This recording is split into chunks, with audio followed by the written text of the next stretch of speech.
Hello friends, welcome to Janus tutorial. Today we have come up with a new concept related to predecessor and successor. So here we are going to find out the values for the given numbers. So how to write the predecessor for 1001, 5050 and so on. I have taken some numbers. So in this video it will be very clear for you what is meant by predecessor and what is meant by a successor. So please watch the video till the end. And if you are new to my channel, please don't forget to subscribe my channel to watch more upcoming videos. We are going to find out the values of predecessor. So predecessor, which is nothing but pre in the sense before. Okay. So here you are going to write the before number for the given number. So how many numbers before you are going to write is nothing but only one digit. Okay. So one value before you are going to take. So here the first question given is 1001. So what is the before value of 1001? So it is nothing but 1000, you can say simply. Or if you are confused as how to write the before value, here is a simple thing. What you can do is given number 1001 minus 1 I am going to do.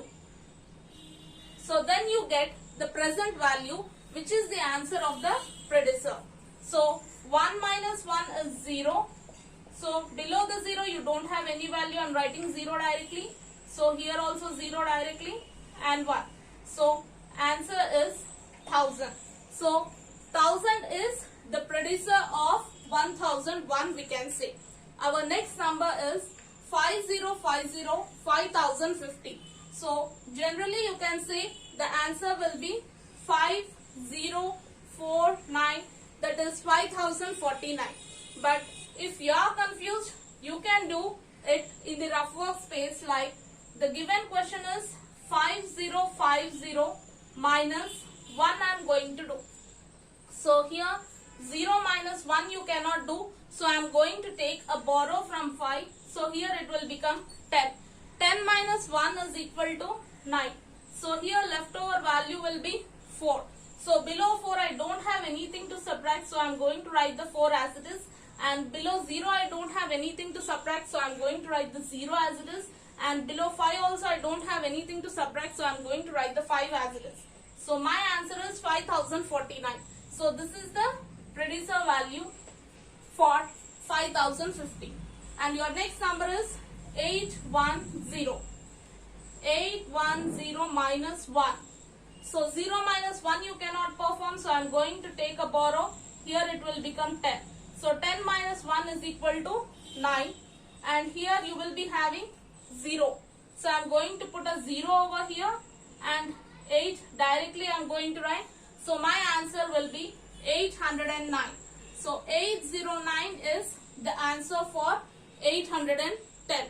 And the last value is 3303 or 3303 is the question given. So what is the predecessor value for this? So I am going to subtract 1 from this. 3 minus 1 is equal to 2. So below the 0 I don't have anything to subtract 0. Below the 3 I don't have anything to subtract. So I am going to write 3 directly. And again below the 3 I don't have anything to subtract. So I am going to write 3 directly. So my answer will be 3302. So these are the predecessor values, how we are going to define. Now we are going to see how to find out the successor values. So successor value is just the opposite of the predecessor value. So in predecessor we have done minus 1. So in the successor you are going to do plus 1. So which is nothing but here you are going to write after values or after numbers. Okay. So let us see how to solve the problems. Your first number is 2099. So generally the successor value will be 2100. So let us see how we are going to write the answer for this. So this is my rough space where I am going to solve the problem.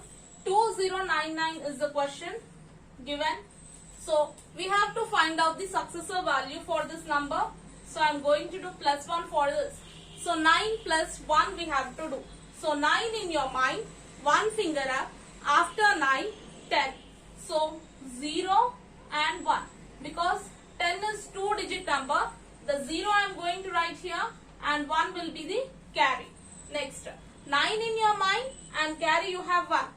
one finger up. After 9, 10 is the answer. So again you are getting 2 digits, 0 here and 1 carry. Next, 0 in your mind and 1 finger up. After 0, 1 is the answer. And below 2 I don't have anything to add. So I am going to write my answer 2 directly.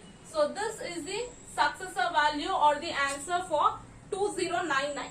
So 2100, 2100 is my answer.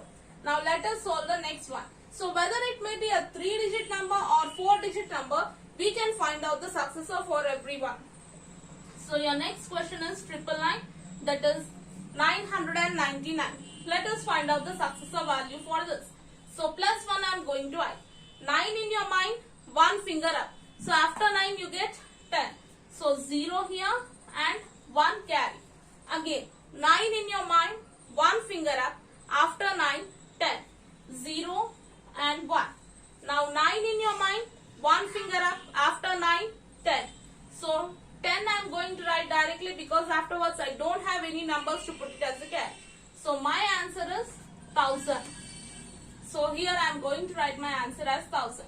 So if anyone is confused in doing the additions and subtractions, already I have done a video based on addition with carry and subtraction with borrow. So I am going to share the video in the iCards as well as the end screen element.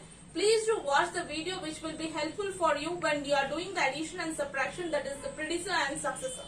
Now let us go for the third problem, that is 7008. That is 7008. Now I am going to find the successor value for this. Plus 1 I am going to add. So 8 in your mind, 1 finger up. After 8, 9 is the answer. Then after 0 I don't have anything to add, so directly I am going to put 0.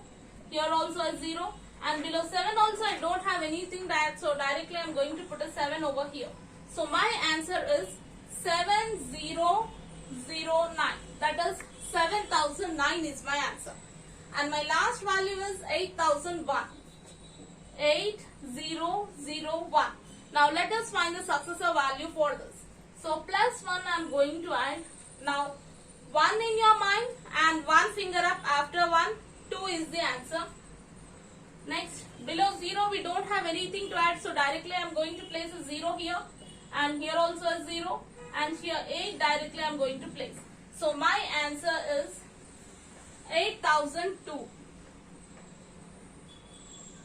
So in this way you can find out the predecessor and successor values, whether it may be a 1-digit, 2-digit, 3-digit or how many digit number it may be. You can find out in a very easy manner.